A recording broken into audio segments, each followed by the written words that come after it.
కాకి తెలివికి బలైన పాము. ఒక ఊరిలోని అడవిలో పెద్ద చెట్టు ఉంది. ఆ చెట్టు పైన ఒక కాకి దంపతులు చాలా కష్టపడి తమ గూడు కట్టుకున్నారు. కానీ వాళ్ళ జీవితంలో తీరని ఒక పెద్ద సమస్య ఉంది.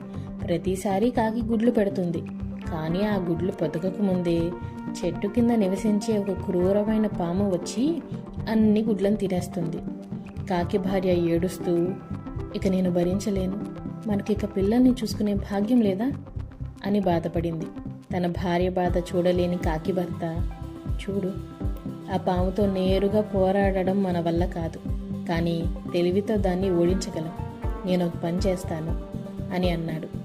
మరుసటి రోజు ఉదయం రాజభవనం వద్ద రాణి స్నానం చేస్తూ తన అందమైన వజ్రాల హారం పక్కన భద్రంగా పెట్టింది. అప్పుడే మన తెలివైన కాకి అక్కడికి ఎగురుతూ వెళ్ళి ఆ విలువైన హారాన్ని తన ముక్కుతో పట్టుకుని ఎగిరిపోయింది.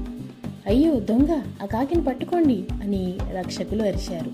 ఇంతలో కాకి నెమ్మదిగా తన చెట్టు దగ్గరికి ఎగిరింది. రక్షకులు వెనకే వస్తున్నారు. చెట్టు దగ్గరికి వచ్చాక కాకి ఆహారాన్ని ఎక్కడ పడేసిందో తెలుసా? సరిగ్గా ఆ పాము పుట్టలోనే. రక్షకులు వచ్చి చూసినప్పుడు హారం పాము పుట్టలో ఉంది. వెంటనే ఆ పామును చంపి రాణి హారాన్ని తిరిగి తీసుకెళ్లారు.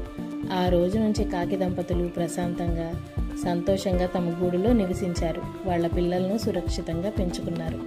ఇక్కడ నీతేమిటంటే, శక్తివంతమైన శత్రువును నేరుగా ఎదుర్కోలేకపోతే తెలివితో పనిచేయాలి. మీకు గనక ఈ స్టోరీ నచ్చితే లైక్ చేయండి, మీ కామెంట్స్ తెలియజేయండి, అలాగే సబ్స్క్రైబ్ చేసుకోవడం మాత్రం మర్చిపోకండి. Thank you.